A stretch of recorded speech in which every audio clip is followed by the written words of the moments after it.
చంద్రముఖి గారు నమస్తే. నమస్తే. చప్పట్లు ఎందుకు కొడతారు మీరు? దేవతల కాలంలో కిన్నెర కిం పులుషులు అని ఉంది.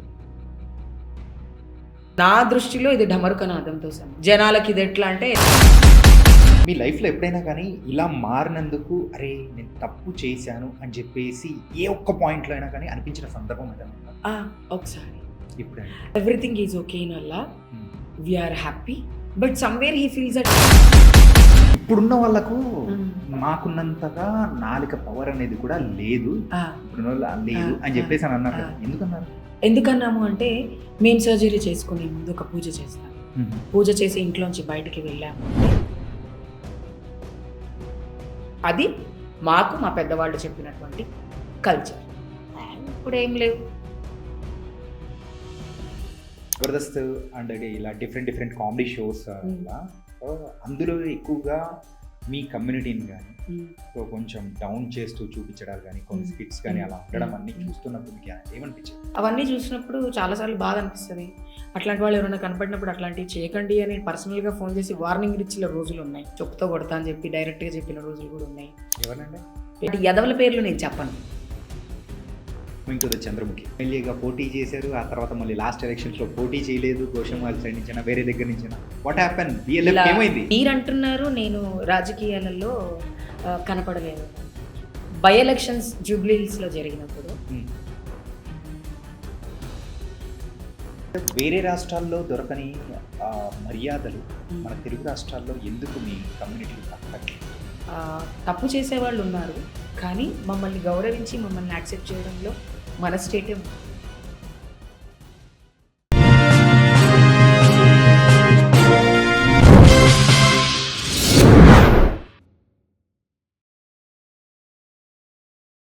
చంద్రముఖి గారు నమస్తే. నమస్తే. ఎలా ఉన్నారు? చాలా బాగున్నాను. అండ్ ఈ మధ్య ఏంటి అసలు యూట్యూబ్లో కానీ టీవీ ఛానల్స్లో కానీ ఎక్కడ ఏం కనిపించకుండా అలా మాయమైపోయారు? మాయం అవ్వలేదండి, సినిమాలు చేస్తున్నారు, సెట్స్లో బిజీగా ఉంటున్నారు. అండ్ ఇంకా చెప్పాలి అంటే ఆడియన్స్కి ఎప్పుడు ఫోన్లోనే కనపడాలా, అప్పుడప్పుడు 70mm స్క్రీన్ మీద కనపడాలి కదా, అందుకని కొంచెం బ్రేక్ ఇచ్చాను. అండ్ మేబీ కంటెంట్ కూడా సరిగ్గా ఎవరు నాకు దగ్గర కంటెంట్ ప్రిపేర్ చేసి నన్ను ఇంటర్వ్యూకి పిలవట్లేదు అని నా ఫీల్. అంటే మీరు ఎక్కువ కనిపిస్తున్నారని మీకు బోర్ కొట్టేసింది? అలా ఏం లేదు, ఇంకా చాలా మంది ఉన్నారు కదా, వాళ్ళకి కూడా ఛాన్స్ ఇవ్వాలి కదా, అప్కమింగ్ జెన్జీస్ అండ్ ఆల్ఫాస్కి. ఓ మరి ఎంతమంది ఎన్ని టైప్స్లో ఇంటర్వ్యూ చేసినా కానీ అంత కంటెంట్ ఇవ్వడానికి మీరు రెడీగా ఉన్నారా? Of course, I'm dictionary. ఖచ్చితంగా. ఓ డిక్షనరీ అంటున్నారు. Confidence over confidence? Confidence cum over confidence. Confidence cum over confidence. మరి over confidence kills the persons అంటారు కదా. No, it makes grow the person also ఈ జనరేషన్లో. వావ్, నిజంగా మీ కాన్ఫిడెన్స్ కి మీ ఓవర్ కాన్ఫిడెన్స్ కి సే సలాం. And let's dive into the topic. Okay. And transgenders ఈ మధ్యకాలంలో అదే సోషల్ మీడియా సెలబ్రిటీస్గా రావడం కానీ అవ్వడం కానీ ఎక్కువగా అనేది జరుగుతూ ఉంది. అండ్ మాట్లాడే వాళ్ళు కూడా ఎక్కువ అవుతున్నారు. ఇలా చైతన్యం పొందుతూ ఉన్నారా? ఫేమ్ కోసం చేస్తున్నారా? ట్రాన్స్జెండర్స్ అంటున్నారా, ఎక్స్క్లూజివ్ ట్రాన్స్ ఉమెన్స్ అంటున్నారా? Trans womens, transgenders is third gender. So third genders విషయానికి వస్తే కొంతమంది ఇన్స్టాగ్రామ్లో యాక్టివ్గా ఉంటే పాపులర్ అవుతాము అని, ఓకే, కొంతమంది ఏమో బట్టలు సరిగ్గా వేసుకోకుండా వీడియోస్ చేస్తే లైక్స్ ఎక్కువ వస్తాయని, కొంతమంది ఏమో బూతులు మాట్లాడితే పైకి వస్తాము అని, ఇలా రకరకాల ఇన్ఫ్లుయెన్సర్స్ని మనం చూస్తున్నాం. వాళ్ళు వాళ్ళ గురించి మాత్రమే మాట్లాడతారు, వాళ్ళ గురించి మాత్రమే డబ్బా కొట్టుకుంటూ ఉంటారు, వాళ్ళ గురించి మాత్రమే వాళ్ళు ఎక్స్పోజ్ చేస్తూ ఉంటారు. సొసైటీలో వాళ్ళు తీసుకున్న రోల్ ఏంటి, సొసైటీ పట్ల వాళ్ళకు ఉన్నటువంటి గౌరవం ఏంటి, ఇవన్నీ నాకు ఇక్కడ కనిపించలే. ఎవరు ఒకళ్ళో ఇద్దరు కనిపిస్తారు అలాగా. మిగతా వాళ్ళందరూ ఇన్స్టాగ్రామ్లో నేను ఫేమస్ అయిపోతే నాకు పర్సనల్గా గ్రోత్ పెరుగుతుంది అనుకునే వాళ్ళు ఎక్కువ మంది ఉన్నారు. అందాన్ని చూపించి అబ్బాయిలను అట్రాక్ట్ చేయొచ్చు అనుకునే వాళ్ళు ఉన్నారు. అండ్ ఎదుటివాడిని తిట్టడం వల్ల మనకు పైకి రావటము అంటే దాన్ని ఏ రకంగా తీసుకోవాలి, వాళ్ళు ఏ రకంగా తీసుకుంటారు. బూతులు మాట్లాడడం కూడా ఒక ఆర్టే అనుకుంటే మా నాన్నమ్మ చాలా బూతులు మాట్లాడేవాళ్ళు, ఇప్పుడు లేరు. ఒరే తిన్నవారా అని అడిగేవాళ్ళు, తిని సావరా అనేది. అలాంటి వర్డిక్ట్ కూడా ఇప్పుడు యూజ్ చేస్తున్నాం. ఎదుటి వాళ్ళని తిట్టడం కోసమో లేకపోతే మనని మనం షైన్ చేసుకోవడం కోసమో ఇన్ఫ్లుయెన్సర్ చెప్పుకుంటే అది ఇన్ఫ్లుయెన్సర్ అని నేను అనుకోను. సొసైటీకి ఉపయోగపడే మాటలు మీరు మాట్లాడితేనే యూ కెన్ బి ఇన్ఫ్లుయెన్సర్. ఒక బాయ్ ఫ్రెండ్ని పక్కన పెట్టుకొని వాడికి మాస్క్ పెట్టి ఆ వీడియో ఒక 100 మిలియన్స్ వ్యూస్ వెళ్తే నీ బాయ్ ఫ్రెండ్ని నువ్వు చూపించకుండా నీ బాయ్ ఫ్రెండ్ని చూడడం కోసం public it's a personal actually. ఇదేదో ఇది అంటే ప్రత్యేకంగా ఈ మాట అనేది కూడా ఎవరినో పర్సనల్ గా టార్గెట్ చేస్తున్నట్టు పర్సనల్గా చాలా మంది ఉన్నారు, అమ్మాయిలు కూడా అబ్బాయిలు కూడా వాళ్ళ బాయ్ ఫ్రెండ్స్ను వాళ్ళ గర్ల్ ఫ్రెండ్స్ను కనిపించకుండా అంటే పబ్లిక్ని వీళ్ళు ఎదవల్ని చేస్తున్నారు అంతే. అలాంటి వాళ్ళని చూసే పబ్లిక్ ఎందుకు చూస్తున్నారు? వాళ్ళ బాయ్ ఫ్రెండ్ ఎలా ఉంటాడు, వాళ్ళ గర్ల్ ఫ్రెండ్ ఎలా ఉంటుంది, ఇదే చూస్తున్నారు తప్ప ఆ బాయ్స్ గర్ల్స్ మీకేం మెసేజ్ చేస్తున్నారు? There is nothing message, zero message. Okay. So just ఇది ఏంటి అంటే making fun. Social media is not for fun, influence are not for fun, and watching people are not for fun. ఇప్పుడు ఇద్దరు ఒక పెద్ద age అమ్మమ్మలు మాట్లాడుతున్నారు, హాయ్ రే, వాట్ రే, ఐఎమ్ గోయింగ్ ఫర్ బఫెలో పెండరే, ఎంటర్టైన్ చేస్తున్నారు. They are entertaining and people are laughing. They are influencers maybe in my language. Okay. అంటే ఆ ఏజ్లో కూడా వీ కెన్ డూ సంథింగ్ అని they prove them self. They are influencers for me. వాళ్ళ ఊరు లాంగ్వేజ్ని వాళ్ళు ఎంకరేజ్ చేస్తూ ఆ లాంగ్వేజ్లో కొంత ఇంగ్లీష్ని డబ్ చేస్తూ ఎవరైతే వాళ్ళతో వర్క్ చేస్తున్నారో దే ఆర్ డూయింగ్ సంథింగ్. ఎవరైనా బాగా స్ట్రెస్లో ఉన్నప్పుడు, maybe breakup, maybe work stress, maybe financial up and downs, maybe business ఆంటర్ప్రెన్యూర్స్కి స్ట్రెస్ ఉన్నప్పుడు ఆ ఇంటర్వ్యూస్ చూసినప్పుడు వాళ్ళ స్ట్రెస్ లెవెల్స్ తగ్గుతాయి ఖచ్చితంగా. ఇప్పుడు ఫర్ ఎగ్జాంపుల్ మనం ఒక ఇంటర్వ్యూ చేస్తున్నాం ఇప్పుడు. Yeah. ఈ ఇంటర్వ్యూ మనం అది అనేది కూడా ఒక డైరెక్షన్ లో అంటే Yeah. అరే నువ్వు ఇలా ఉండాలిరా, Yes. ఇలా ఉండాలిరా కన్నా, ట్రాన్స్జెండర్స్ అయినా ట్రాన్స్ ఉమెన్స్ అయినా ఇలా Yes. ఉండాలిరా, Yes. ఇట్లా మంచి చెబుతూ ఇట్లా మనం చేసామనుకోండి Yes. ఎన్ని వ్యూస్ వస్తాయి అనుకుంటున్నారు చెప్పండి? మంచి చెప్తే వ్యూస్ తక్కువ వస్తాయి కానీ 100 మందిలో ఒక్కోళ్ళకి వాళ్ళ లైఫ్లో ఏదో ఒకటి పోగొట్టుకున్న వాళ్ళకి ఇది ఉపయోగపడుతుంది. నవ్వుకునే 100 మంది కంటే బాధపడే ఒక్కడు మారితే సొసైటీలో ద చేంజ్ కమ్స్. అదే బూతులతో మనం చేసామంటే అది చాలా వ్యూస్ వెళ్తుంది, చాలా షేర్స్ వెళ్తుంది, కానీ ఎవరికి ఉపయోగపడదు చూడ్డానికి తప్ప. పీపుల్ మీ కాంట్ అడాప్ట్ ఇట్. కానీ ఈ మధ్యకాలంలో అరే ఈ వీడియోకి ఇన్ని పబ్లిసిటీ వచ్చిందని చెప్పేసి ఇది చూసి అరే మనం కూడా ఇలాగే చేద్దామని చెప్పేసి దట్ ఈస్ దాన్ని ప్రేరణగా తీసుకుంటారు కదా. ప్రమోట్ చేస్తున్నారు, బూతుల్నే ప్రమోట్ చేస్తున్నాం, మంచిని కాదు కదా. ఆ మంచిని ప్రమోట్ చేయడం కూడా అవసరం కదా. ఇప్పుడున్న జనరేషన్లో మంచి అనేది ఉందంటారా? మంచి ఉంది కానీ ప్రతి ఒక్కళ్ళు ఈ మంచి ఉంటే నాకు లైక్స్, షేర్స్, కామెంట్స్ రావట్లేదు అని చెప్పి చెడు వైపు వెళ్తున్నారు. కాబట్టి ఆ చెడు వైపు వెళ్ళకుండా మంచిని ప్రమోట్ చేయడం కూడా one of the responsibility. Okay. And ఇందాక మనం మాట్లాడుకునేటప్పుడు మీరు రిటర్న్లో నన్ను క్వశ్చన్ అడిగారు, మీరు ట్రాన్స్జెండర్ గురించి అడుగుతున్నారా, ట్రాన్స్ ఉమెన్ గురించి అడుగుతున్నారా? What's the difference? ట్రాన్స్జెండర్స్ అంటే it's umbrella term. Lesbians, gays, bisexuals, transgenders వీళ్ళందరూ కలిస్తే ట్రాన్స్జెండర్ అనే ఒక word umbrella term of the government, of the society, of the nation అనుకోవచ్చు. ట్రాన్స్జెండర్స్ అంటే LGBTAI వస్తారు. బట్ ట్రాన్స్ విమెన్స్ అంటే ఎక్స్క్లూజివ్గా మాలాగా చీర కట్టుకొని పుట్టినప్పుడు ఉన్నటువంటి బయాలజికల్ ప్రాబ్లమ్స్ కావచ్చు, హార్మోనల్ ఇంబ్యాలెన్స్ వల్ల విమెన్స్గా మారినటువంటి వాళ్ళు ట్రాన్స్ విమెన్స్. ఓకే. అది చాలా మందికి కూడా ఈ డిఫరెన్స్ అనేది కూడా కరెక్ట్ తెలియదేమో కదా. ట్రాన్స్జెండర్ అంటే దాంట్లో బయోసెక్షువల్స్ ఉండొచ్చు, దాంట్లో గేస్ ఉండొచ్చు, దాంట్లో లెస్బియన్స్ ఉండొచ్చు. Lesbians are not visible, gays are not visible, bisexuals are not visible, but trans womens are visible and trans womens are facing more discrimination because they are visible. ఇప్పుడు gay మీలాగే ఉంటాడు కానీ ఆయన ఆధార్ కార్డులో గే అని ఉండదు. లెస్బియన్ ఒక అమ్మాయిలాగే ఉంటుంది కానీ తన ఆధార్ కార్డులో లెస్బియన్ ఉండదు. బయోసెక్షువల్స్ ఇంకా మన సెట్ బాయ్స్ లాగో, కెమెరామ్యాన్ లాగో, లేకపోతే ఇంకెవరిలాగా ఉండొచ్చు, వాళ్ళకి ఇక్కడ విజిబిలిటీ ఉండదు. ట్రాన్స్ విమెన్ అనేటప్పటికీ చూడడానికి కొంచెం మెయిన్లీగా ఉండి, తన వాయిస్ కొంచెం హస్కీగా ఉండి, తను ఎక్కువ హైట్ ఉండి, తను మస్కులర్ బాడీతో ఉండి అండ్ హెయిర్ కొంచెం డిఫరెంట్గా ఉండి, ముస్టాష్, బియర్డ్ ఇవి కొంచెం అక్కడక్కడ కనపడుతూ ఉంటారు కాబట్టి వాళ్ళు విజిబుల్. అండ్ నా ఆధార్ కార్డులో నేను ట్రాన్స్జెండర్ అని ఉంటాను, అందరిలాగా కాదు నా life style. That is what people have to notice that. అంటే ఇప్పుడు సమాజం అనేదైనా అని, సొసైటీ అనేది జెండర్కి అండ్ ట్రాన్స్ ఉమెన్కి ఆ డిఫరెన్సియేషన్ చూపించాలని మీరు అంటారా? ఖచ్చితంగా చూపించాలి. అండ్ గేస్కి వాళ్ళ ఫ్యామిలీస్లో యాక్సెప్టెన్సీ ఉంటుంది. వాళ్ళు గేస్ అని 4 గోడల మధ్య చెప్పుకోగలుగుతారు, బయట చెప్పుకోవాల్సిన అవసరం వాళ్ళకి లేదు. వాళ్ళు కార్పొరేట్ కంపెనీస్లో జాబ్స్ చేస్తారు.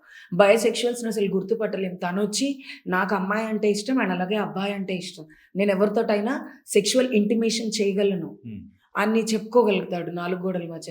తనకి ఎక్కడా డిస్క్రిమినేషన్ లేదు. అండ్ లెస్బియన్స్ చూసుకుంటే వాళ్ళు ఒక అమ్మాయిని ఇంకొక అమ్మాయి ఇష్టపడుతుంది అంతే. అంటే sexual choices are different and sexual orientation is different. So మేము సెక్స్ కోసం ట్రాన్స్ ఉమెన్స్గా మారలేదు.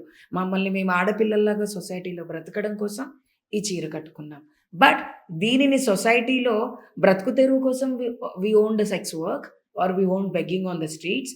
బట్ ఈ రెండు మా చాయిసెసే కాదు అసలు. మీ లైఫ్లో ఎప్పుడైనా కానీ ఇలా మారినందుకు అరే నేను తప్పు చేశాను అని చెప్పేసి ఏ ఒక్క పాయింట్లో అయినా కానీ అనిపించిన సందర్భం ఏదైనా ఉందా? ఒకసారి ఎప్పుడైనా? when we love someone, Okay. everything is okay in Allah, we are happy, but somewhere he feels that I'm not a complete woman, then I feel bad. ఒక 2 times అట్లా ఫీల్ అయ్యి ఉంటా లైఫ్లో, చాలా years back. Because everyone need a personal life and a personal person and personal space, where we grow with the help of personal space only. If a personal life is clumsy, మనం grow అవ్వలేం, మనం work చేయలేం, we can't concentrate, isolated అయిపోతాం, ఒంటరిగా ఉండాలి, చీకట్లో ఉండాలి అనుకుంటాం. అది ఎప్పుడు మన మనసు బాధపడుతుందో ఆ బాధ, మనసులో ఉన్నటువంటి బాధని చెప్పుకోవడానికి ఒక మనిషి ఉండాలి. అన్నీ అమ్మకి చెప్పలేం, అన్నీ ఫ్రెండ్స్కి చెప్పలేం, యూనివర్సల్గా ఓన్లీ హస్బెండ్కి చెప్పగలుగుతాం. So that is I felt some times, 2 times, not more than that. కానీ ఆ టైంలో పెయిన్ నార్మల్గా it's not pain, I think it's an understanding human.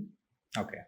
సైకలాజికల్గా హ్యూమన్ని అండర్స్టాండింగ్ చేసుకోవడం కోసం అట్లాంటి ఒక సిచ్యువేషన్ వస్తుందేమో అని అనుకున్నాను అంతే. చాలామంది కూడా సో ఇలా ట్రాన్స్జెండర్గా కానీ ట్రాన్స్మెన్గా మారే సందర్భం అనేది కూడా it's a crucial face in the every one's life. So ఆ టైంలో సమాజం ఇలా వెలివేస్తుంది, మనకి ఇలాంటి ప్రాబ్లమ్స్ వస్తాయి అండ్ ఎవ్వరూ మనల్ని దేకరు అని చెప్పేసి ఉన్నా కానీ ఎందుకు అలా మారుతున్నారు? ఎందుకు అలా మారుతున్నాము అంటే, అద్దంలో చూసుకున్నప్పుడు నువ్వు అద్దంలో చూసుకొని what you feel jam in your words, you feel I'm okay or you feel I'm super. It's your choice in front of your mirror.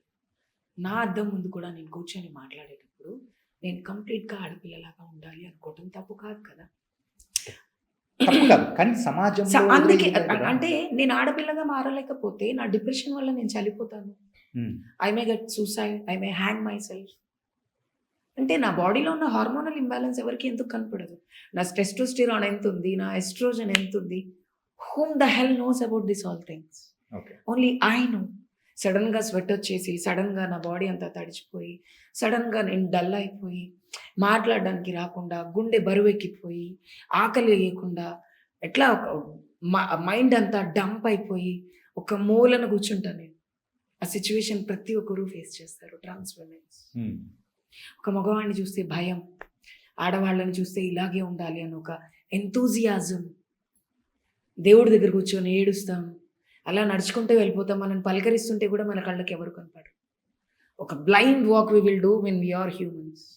సొసైటీలో ఇవన్నీ ఎందుకు అవుతున్నాయంటే, నన్ను నేను కన్సిస్టెన్సీగా మార్చుకోలేకపోయాను, నన్ను నేను మార్చుకోలేకపోయాను, నాలో నేనే ఓడిపోయాను, నా దగ్గరే నేను ఓడిపోయాను అని ఒక బాధ ఎక్కువ ప్రెషరైజ్ చేసి మైండ్ ప్రెషర్ అయిపోతుంది.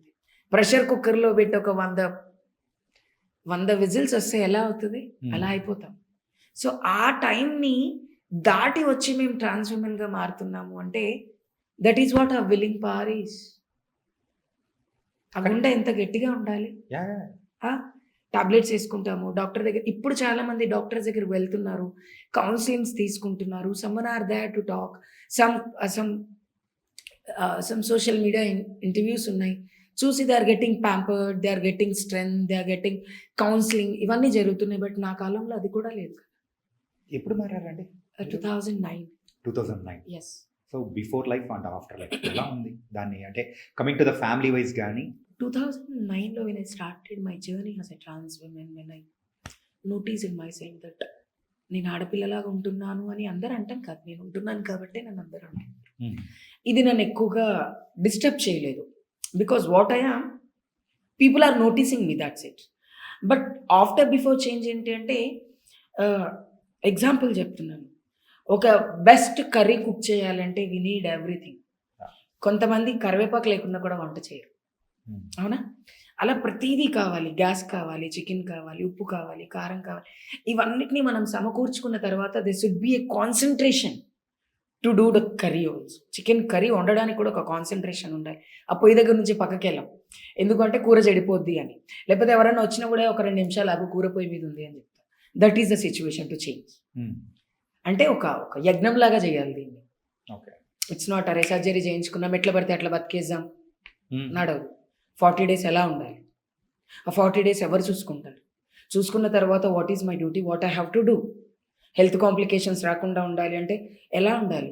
దాంట్లో సెక్స్ వస్తుంది, ఫుడ్ వస్తుంది, లైఫ్ స్టైల్ వస్తుంది, హైజీనిక్ నీడ్ వస్తుంది, ఇవన్నీ వస్తాయి. Who will see that? రెగ్యులర్గా ఎలా ఉండాలి, before surgery, after surgery, pre and post చాలా డిఫరెన్సెస్ ఉంటాయి. ప్రీ ఎలా ఉన్నా నడిచిపోతుంది, పోస్ట్ పల్లీలు తినొద్దు అంటారు, కారం ఎక్కువ తినొద్దని చెప్తారు, ఎక్కువసేపు వాకింగ్ చేయొద్దని చెప్తారు, ఎక్కువసేపు నిద్రపోవద్దు అని చెప్తారు, ఎక్కువ వాటర్ తాగాలి అని చెప్తారు. దిస్ సర్జరీ అయిన ప్లేస్ వెరీ క్రూషియల్ ప్లేస్ కాబట్టి వి కాంట్ రన్, ఎక్కువ స్టెప్స్ క్లైమ్ చేయొద్దని చెప్తారు. ఇప్పుడు ఒక ఆడపిల్ల డెలివరీ అయిపోయిన తర్వాత ఎట్లాంటి రిక్వైర్మెంట్స్ అన్నీ ఉంటాయి కదా, same requirements are there for us also after the surgery. And దీని తర్వాత లైఫ్లో సరే నేను అనుకున్నది అయిపోయింది, నేను ఆడపిల్లని అవ్వాలనుకున్నా, అయిపోయా. What next? What's next? చదువుకున్నావా, ఆ చదువుని ఎలా ఉపయోగపరచాలి? చదువుకోలేదా, అడుక్కుంటూనే బతకాలా, లేకపోతే సెక్స్ వర్క్ చేసుకుంటూ బతకాలా? ఆప్షన్స్. చదువుకున్నాను, ఈ చదువుని ఎందుకు సానపెట్టకూడదు? సానపెట్టాలి అంటే ఆపర్చునిటీస్ రావాలి. ఆపర్చునిటీస్ రావాలంటే నేను అందంగా తయారై వెళ్తే ఆపర్చునిటీస్ వస్తాయి అని కొంతమంది అనుకుంటారు. Whom they don't have talent. Locket. Talent ఉన్న వాళ్ళు నేను అందంగా లేకుండా పర్వాలేదు, నేను వెళ్ళి మాట్లాడితే I can crack the interview, అలా అనుకునేవాళ్ళు ఉంటారు. కొంతమంది గేట్ దగ్గరే ఆగిపోతారు. ఎందుకు అంటే వాచ్మ్యాన్ విల్ నాట్ అలో. మీరు పోయి సపోర్ట్లు కొట్టి డబ్బులు అడుక్కుంటారు, మీరు లోపలికి పోద్దు, మీరు పోతే నా జాబ్ పోతుంది. నా చేతిలో సర్టిఫికేట్స్ ఉంటాయి, నా చేతిలో సర్టిఫికేట్స్ పేరులో రాజేష్ అని ఉంటుంది, నా ఆధార్ కార్డ్ చంద్రముఖి అని ఉంటుంది, నన్ను నేను ప్రొనౌన్స్ చేసుకుంటా Chandramukhi. What is this? Okay, your uh transgender. ట్రాన్స్జెండర్స్కి మా దగ్గర ఆపర్చునిటీస్ లేవు. అక్కడ ఎంప్లాయ్మెంట్ దగ్గర బ్రేక్ పడింది. ఇలాంటిది ఏదైనా మీరు ఎదురైందా మీకు? నాకు ఒకసారి ఎదురైంది. 2012 when I want to crack the Google companies interview, నీట్గా రెడీ అయ్యి, అప్పుడు ఇంత బాగా లేను, ఇంత గ్రూమ్ అవ్వడం కానీ ఇంత టాకటివ్ కూడా నేను కాదు అని నేను అనుకుంటున్నాను. అట్ దట్ టైం మంచి చీర కట్టుకున్నాను, మేకప్ వేసుకోలేదు, మనకు మేకప్ అలవాట్లేదు కదా. రెడీ అయ్యాను, మంచిగా బ్లౌజ్ వేసుకున్నాను, క్యాబ్స్ లేవు, ఆటోస్ అప్పుడు హైటెక్ సిటీ దగ్గర మెయిన్ రోడ్డు మీద దేవుడి ఆపోజిట్ దేవుడు కూడా ఉంటుంది, వెళ్ళి దండం పెట్టుకున్నాను. లోపలికి వెళ్తే అలో చేయాలి, లోపల సెక్యూరిటీ నన్ను అలో చేయాలి. తర్వాత నేను ఇంగ్లీష్లో మాట్లాడిన తర్వాత అలో చేశాడు. లోపలికి వెళ్ళిన తర్వాత ఇంకో సెక్యూరిటీ అలో చేయాలి. వచ్చేసాను. వచ్చి మా ఫ్రెండ్ గణేష్ అని ఒక బ్రదర్ అందులోనే జాబ్ చేస్తాడు, తనకి కాల్ చేశాను, నన్ను లోపలికి రానివ్వట్లేదు. తను బయటికి వచ్చి నన్ను లోపలికి తీసుకెళ్ళాడు. గణేష్ అని, ఇప్పుడు తను యూరోప్లో ఉంటున్నాడు, అక్కడే సెటిల్ అయిపోయాడు. తను నన్ను ఇంటర్వ్యూకి ఫస్ట్ రౌండ్లోనే వాళ్ళు నా టాలెంట్ చూడలేదు, ఏం చూడలేదు, జస్ట్ నా visibility, what is my attire చూశారు, జస్ట్ పక్కన పడేశారు అంతే. అప్పుడు అర్థమైంది ఏంటి అంటే, మేము ఎంత గ్రో అయినా ఆపోజిట్ వాడి మైండ్ గ్రో కావాలి, అతను చేంజ్ అవ్వాలి, నేను కాదు. నేను ఆల్రెడీ చాలా చేంజ్ అయ్యాను. నేను అబ్బాయి నుంచి అమ్మాయిగా మారాను, అమ్మాయి మాగా మారిన తర్వాత ఏదైనా జాబ్ చేయాలనుకుని నన్ను నేను కౌన్సిల్ చేసుకోగలిగాను. బట్ నా ఎదురుగా ఉన్నటువంటి వాళ్ళు నాకు ఆపర్చునిటీస్ ఇచ్చేవాళ్ళు చేంజ్ అవ్వాలి. That is the thing, have to be change అనుకున్నాను. అండ్ 2011 నేను పెహచాన్ అలయన్స్ ఇండియా అనే ఒక ఎంఎన్సి నేషనల్ ఎన్జిఓలో పనిచేయడం స్టార్ట్ చేశాను. నాకు అది ఈజీగా నాకు ఆపర్చునిటీ వచ్చింది. ఢిల్లీకి వెళ్ళి ఇంటర్వ్యూ చేశాను 2009లో. 2011 August 15th I was appointed as Andhra Pradesh programming manager. అప్పుడు తెలంగాణ రాష్ట్రం లేదు, ఉమ్మడి రాష్ట్రంలో ఉన్నాము. 2011 August 15th I started, sign చేశాను అనమాట, దట్ ఐ బీన్ వర్కింగ్ అని. ఆ రోజు నుంచి ఈ రోజు వరకు తిరిగి చూసుకోలేదు, చాలా వర్క్స్ చేశాను. నాకు వచ్చిన వర్క్ ఏదైనా సరే, చంద్రముఖి గారు మీరు పాట పాడాలి అంటే నైట్ అంతా హోంవర్క్ చేసి నెక్స్ట్ డే మార్నింగ్ పాట పాడేసే రకం. అలాగే రజనీకాంత్ గారి కోసం నేను పాట పాడింది దర్బార్ మూవీ, అనిరుద్ మాచిరాజు గారి మ్యూజిక్ డైరెక్షన్లో. రాత్రి 2 గంటలకు నాకు ఫ్లైట్ వేస్తే వెళ్ళి నేను పాట పాడి వచ్చేసాను. That's what my credit. వెళ్ళేటప్పుడు ఐ ప్రిపేర్డ్ మై సెల్ఫ్. ఎందుకంటే నేను చిన్నప్పుడు సంగీతం నేర్చుకున్నాను, దాన్ని నేను హమ్ చేసుకుంటూ వెళ్ళాను. నేను వెళ్ళేటప్పుడు వాళ్ళు నాకు బిజినెస్ క్లాస్ ఇంటర్నేషనల్ ఫ్లైట్ వేశారు, వాళ్ళకి ఫ్లైట్ దొరకలేదు, నార్మల్ టైం ఉండింది. సో పాత సంగీతం ఎంతవరకు నేర్చుకున్నానో దాన్ని కొంచెం రీట్యూన్ చేసుకున్నాను. ఏం సాంగ్ అంటే? రాజా ఆయా దర్బారు ఆజ్ ఖులారే, బిజిలీ జో ఘడ్కే ఓ షేర్ దహాడే. ఇప్పుడు లిరిక్స్ లాగా బాగా పాడారు, అంటే పాడలేదు, అంటే జస్ట్ మాటలు చెప్పాను. పాట పాడతారుగా. రాజా ఆయా దర్బారు ఆజ్ ఖులారే, బిజిలీ జో ఘడ్కే ఓ షేర్ దహాడే, కళ్ళతో తవిరిన కాలి రసా ఓ చడ్రే, తలైవా వేరే రకం పార్ట్స్ భద్రం రోయ్, మెడలు వంగిపోతాయి, మొహములు వాసిపోతాయి, సిలకలు 4 వచ్చి తలల చుట్టూ రివ్వమంటాయి, బైకలు బెండిపోతాయి, ఎముకలు ఎండిపోతాయి, ఎముడి కుర్చీకి నీ నిచ్చెనలే ఆనుకుంటాయి. ఇదన్నమాట సాంగ్. ఇది నేను 3 లాంగ్వేజెస్ లో పాడాను, తెలుగు, తమిళ అండ్ హిందీ. ఇది పాట ఐ థింక్ ఫైట్ బ్యాక్గ్రౌండ్ లో సాంగ్ వస్తుంది. అండ్ నేను పాడేంత వరకు నేను రజనీకాంత్ గారి కోసం పాట పాడుతున్నానని తెలీదు. అండ్ ఈ పాట నేను రికార్డింగ్ చేసి వచ్చేసాను డిసెంబర్లోనే. అండ్ December 13 మళ్ళీ మనకి రజనీకాంత్ గారి ముందు ఆడియో లాంచ్ లో you are the surprise Chandramukhi, మీరు సార్ ముందు మళ్ళీ పాడాలి అంటే అప్పుడు మళ్ళీ హోంవర్క్ చేశాను. చెన్నైలో 2 days ఉంచి మమ్మల్ని నాకు హుక్ స్టెప్స్ అన్ని నేర్పించి స్టేజ్ మీద నాతో రిహార్సల్స్ చేయించి ఇదన్నీ చేయించినప్పుడు రజనీకాంత్ గారిని చిన్నప్పటి నుంచి చూస్తున్న నేను డైరెక్ట్ గా రజనీకాంత్ గారి గురించి ముందు పాట పాడగలిగాను అంటే my hard work, my dedication towards to the work, any work. And అలాగే 2017లో తేజ సార్ గారే డైరెక్ట్ గా కాల్ చేశారు. ఎవరు కాల్ చేసినా నేను పిక్ చేయలేదంట.